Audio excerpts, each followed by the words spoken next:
Ukraine అధ్యక్షుడు Zelensky Russia అధ్యక్షుడు Vladimir Putin విషయంలో చాలా సంచలనమైన వ్యాఖ్యలు చేశారు. సో పుతిన్ చనిపోతాడు త్వరలో, అప్పుడు మాత్రమే యుద్ధం ఆగిపోతుంది అని చెప్పేసి. సో యుద్ధం మొదలైనప్పటి నుంచి ఇప్పటివరకు అమెరికా, యూరప్, ఉక్రెయిన్ ఇలాంటి అనేక దేశాలు అనేక అంచనాలతో ఉంటూ వచ్చాయి కదా సార్. కానీ ఏ అంచనా కూడా నిజమని తేలలేదు. సో ఇటువంటి వ్యాఖ్యలు చేయడం ఉక్రెయిన్ జెలెన్స్కీ పుతిన్ విషయంలో పుతిన్ చనిపోవాలి అప్పుడు మాత్రమే యుద్ధం ఆగుతుంది అని చెప్పి కమెంట్ చేయడంలో ఈ జెలెన్స్కీ నిస్సహాయతను ఏదైనా చూపిస్తుందా సార్ ఇక్కడ? అంటే జెలెన్స్కీ నిస్సహాయతలు ఉన్నమాట నిజం, దాంట్లో డౌట్ లేదు.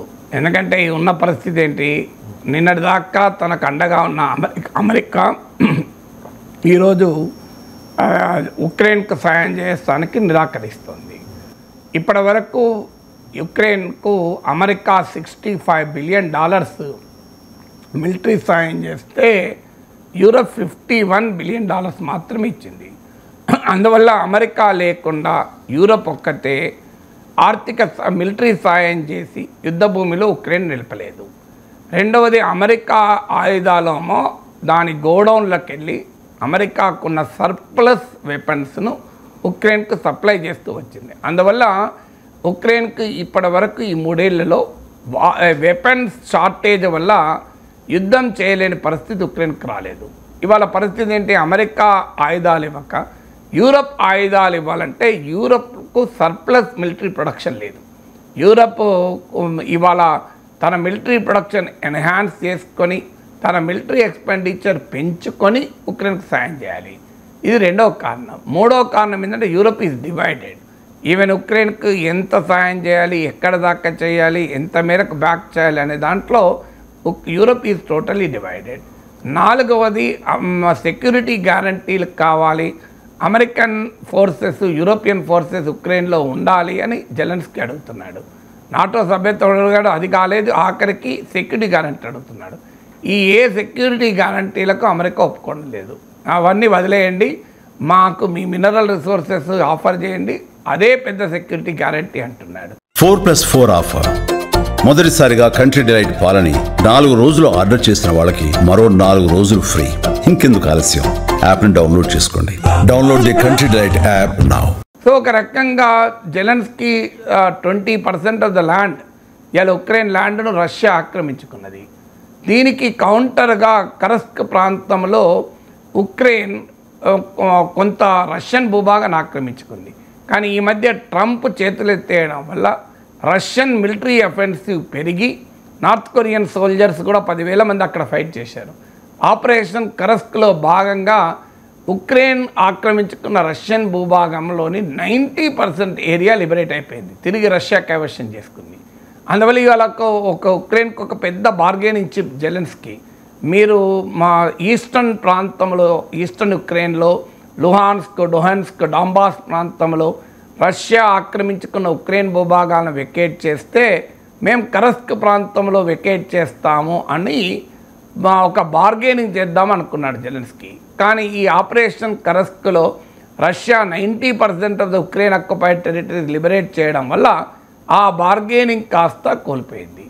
ఆఖరికి ట్రంప్ ఉక్రెయిన్తో సంబంధం లేకుండా రష్యాతో నేరుగా డీల్ చేసుకుంటున్నాడు. సో ఇదొక హెల్ప్లెస్ కండిషన్ క్లియర్గా జెలెన్స్కీ కనబడుతుంది. అందువల్ల ఆయన ఇక మిగిలిందల్లా పుటిన్ చచ్చిపోతే పని అయిపోతుందని నమ్ముతున్నాడు. కానీ పుటిన్ చచ్చిపోతే ఇంకోటి జటిన్ వస్తాడు. అసలు రష్యన్ స్టేట్ అనేది వీక్ కావాలని రూల్ ఏం లేదు కదా. Maybe or may not be. మీరన్న పాయింట్, ఈ యుద్ధం మొదలైనప్పటి నుంచి ఇలాంటి అనేక రకాల అజంప్షన్స్, అంటే అన్ఫౌండెడ్ అజంప్షన్స్ పైన రష్యా దెబ్బతింటుంది, మేము యుద్ధంలో గెలుస్తామని వెస్ట్రన్ కంట్రీస్ అనుకున్నాయి. మొదటి అజంప్షన్ ఏంటంటే అసలు నాటో ఈస్ట్ వర్డ్ ఎక్స్పాండ్ అవుతూ ఉక్రెయిన్ చేర్చుకున్నా కూడా రష్యా బెదిరిస్తుంది, రంకలేస్తుంది తప్ప యుద్ధం చేయదు అన్న అజంప్షన్. ఆ అజంప్షన్ ఫెయిల్ అయింది. 2014లో క్రిమియా ఆక్రమించుకున్నప్పుడే అర్థమై ఉండాలి, కానీ వెస్ట్కి అర్థం కాలే, ఆఖరికి యుద్ధం వచ్చేసింది. తర్వాత ఏమనుకున్నారు, ఈ యుద్ధం కంటిన్యూ అయితే రష్యన్ ఎకానమీ క్రంబుల్ అయిపోయి రష్యా ప్రజలు పుటిన్కు వ్యతిరేకంగా తిరగబడతారు అనుకున్నారు. కానీ పుటిన్కు వ్యతిరేకంగా రష్యన్ ప్రజలు తిరగబడలేదు. పైగా రష్యన్ ప్రజలు పుటిన్ వెనకాల కన్సాలిడేట్ అవ్వటానికి, రష్యన్ ప్యాట్రియాటిక్ ఫెర్వర్ పెరగటానికి కారణమైంది. రష్యన్ ఎకానమీ వీళ్ళు అనుకున్నంతగా, వెస్ట్ ఆశించినంతగా, అంటే రష్యా పైన మేము శాంక్షన్స్ విధిస్తాం, దాంతో రష్యా క్రంబుల్ అయిపోతుంది అనుకున్నారు. కానీ కాలే. మీకు ఉదాహరణకు rouble will become a rubble అన్నాడు బైడెన్, కానీ రబుల్ కాలే. మీకు యుద్ధం మొదలైనప్పుడు 2022 ఫిబ్రవరిలో రూబుల్ $1కు 85 రూబుల్స్ ఉండేది. ఇప్పుడు 87 రూబుల్స్ అనేవి. ఏమీ తేడా రాలే. వార్ స్టార్ట్ అయిన ఫ్యూ వీక్స్లో బాగా రూబుల్ దెబ్బతిన్నది, తర్వాత మళ్ళీ పికప్ చేసుకుంది. అంటే రష్యన్ కరెన్సీ కంప్లీట్గా దెబ్బతింటుంది అనుకున్నారు, తినలేదు. రష్యా తన ఆయిల్ ఎనర్జీ సప్లైస్ను అమ్ముకోలేదు. ఈ స్విఫ్ట్ అంటే ఇంటర్నేషనల్ డాలర్ పేమెంట్ సెటిల్మెంట్ వ్యవస్థలో రష్యాని సస్పెండ్ చేశాక ఇక రష్యాకు డాలర్లు యాక్సెస్ చేసుకోలేదు కనుక ఇబ్బంది పడుతుంది అనుకున్నారు. కానీ రష్యా ఏం చేసింది, తన ఎనర్జీ సప్లైస్ను డైవర్ట్ చేసింది. మీకు యుద్ధం మొదలైనప్పుడు యూరోపియన్ ఎనర్జీ రిక్వైర్మెంట్లో 40-45% రష్యా సమకూర్చేది, యూరోపియన్ గ్యాస్ అవసరాలు. ఇప్పటికీ కూడా ఇంకా యూరప్కు ఉన్న 8% ఆఫ్ ఎనర్జీ రిక్వైర్మెంట్ రష్యా నుంచి వస్తుంది. రష్యా యూరప్ నుంచి ఎప్పుడైతే వెస్ట్రన్ శాంక్షన్స్ వచ్చాయో, ఇండియా చైనా రూపంలో కొత్త బయర్స్ను, కొత్త కస్టమర్స్ను తెచ్చుకోగలిగింది. ఫారిన్ ఎక్స్చేంజ్ రిజర్వ్స్ను ఈ యుద్ధం వస్తే తనకు డాలర్లు యాక్సెస్ చేయనియరని ముందే అంచనా కలిగిన పుటిన్ ఫారిన్ ఎక్స్చేంజ్ రిజర్వ్స్ను డైవర్సిఫై చేశాడు. అంటే డాలర్లపైనే మేజర్గా ఆధారపడకుండా తన విదేశీ మారక ద్రవ్య నిల్వల్ని యూరోల రూపంలో, ఇతరత్ర చైనీస్ కరెన్సీ రూపంలో ఇతరత్ర డైవర్సిఫై చేసుకొచ్చున్నాడు. అందుకే రష్యన్ ఎకానమీ క్రంబుల్ కాలే. ఇక వెస్ట్ వేసిన మరో అంచనా ఏంటంటే పుటిన్ ఆరోగ్యం బాగాలేదు, అని చచ్చిపోతాడు, ఆ నారాయణ చావలేదు, అని ఇంకా ఆరోగ్యంగానే ఉన్నాడు. ఇప్పుడు మళ్ళీ అదే అంచనా జెలెన్స్కీ చెప్తున్నాడు. తర్వాత రష్యా ఏకాకైపోతుంది. ఈ వార్ మొదలైతే ప్రపంచమంతా రష్యాను చీదరించుకుంటుంది. రష్యాకు ప్రపంచంలో ఎవరు ఫ్రెండ్స్ ఉండరు అనుకున్నారు. కానీ యుద్ధం మొదలయ్యాక రష్యా చైనా ఫ్రెండ్షిప్ బలపడింది. ఇండియా వెస్ట్రన్ కంట్రీస్తో మంచి సంబంధాలు కలిగిన భారతదేశం కూడా రష్యాతో తన రిలేషన్స్ ఏమీ మార్చుకోలేదు. యునైటెడ్ నేషన్స్లో రష్యాను ఖండిస్తూ వచ్చే ఏ తీర్మానానికి అనుకూలంగా ఇండియా ఓటు వేయలే, అబ్స్టైన్ అవుతూ వచ్చింది. చివరికి ఆఖరికి ట్రంపే రష్యాకు అనుకూలంగా మారాడు. సో రష్యా ఏకాకైతుంది, పుటిన్ ఏకాకైతుంది అనుకుంటే ట్రంప్ రూపంలో ఒక పెద్ద ఫ్రెండే దొరికాడు. తర్వాత రష్యా నార్త్ కొరియాతో, ఇరాన్తో ఇలా తన రిలేషన్స్ ఎక్స్పాండ్ చేస్తున్నారు. ఇప్పుడు ఆపరేషన్ కరస్క్ అనే దాంట్లో కరస్క్ ప్రాంతంలో నార్త్ కొరియాకు చెందిన 10,000 మంది సోల్జర్స్ యుద్ధం చేస్తున్నారు. ఇప్పుడు నిన్న పత్రికల్లో వచ్చింది, ఏఐ పవర్డ్ డ్రోన్ను కిమ్ పరిశీలిస్తున్నది. ఇప్పుడు అది కూడా రష్యాకి సప్లై చేస్తారంటున్నారు. ఇరానియన్ మిసైల్స్ రష్యాకి సప్లై చేశారు.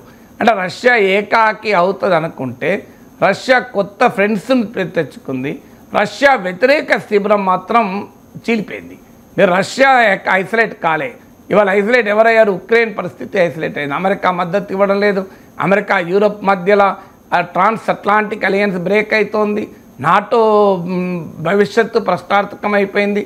సో అందువల్ల ఏ అజంప్షన్ వెస్ట్రన్ అజంప్షన్ రైట్ అని చెప్పండి ఇప్పటికీ. సో ప్రతి వెస్ట్రన్ అజంప్షన్ ఫెయిల్ అవుతూ వచ్చింది. ఇప్పుడు ఇక జెలెన్స్కీ మళ్ళీ కొత్త భవిష్యవాణి చెప్తే పుటిన్ చచ్చిపోతాడంటే అది ఎలా, ఏ ప్రాతిపదిక మీద చెప్తున్నాడు? అందువల్ల బేస్లెస్ అజంప్షన్ అంటే అన్ఫౌండెడ్ అజంప్షన్స్, అంటే ఏ ఆధారము లేకుండా మన ప్రెజుడిసెస్ ఆధారంగా, మన స్వీయ మానసిక దృక్పథం ఆధారంగా, గ్రౌండ్ లెవెల్ రియాలిటీకి సంబంధం లేకుండా మన విష్ ఆధారంగా నేను ఏది కోరుకుంటున్నాను గనక అదే నిజమని నమ్మితే ఇలాగే ఉంటుంది. ఈ మొత్తం రష్యా ఉక్రెయిన్ వార్లో వెస్ట్ చేసిన అతిపెద్ద పొరపాటు ఏంటంటే they believe there wish to be true. Wish వేరు, రియాలిటీ వేరు.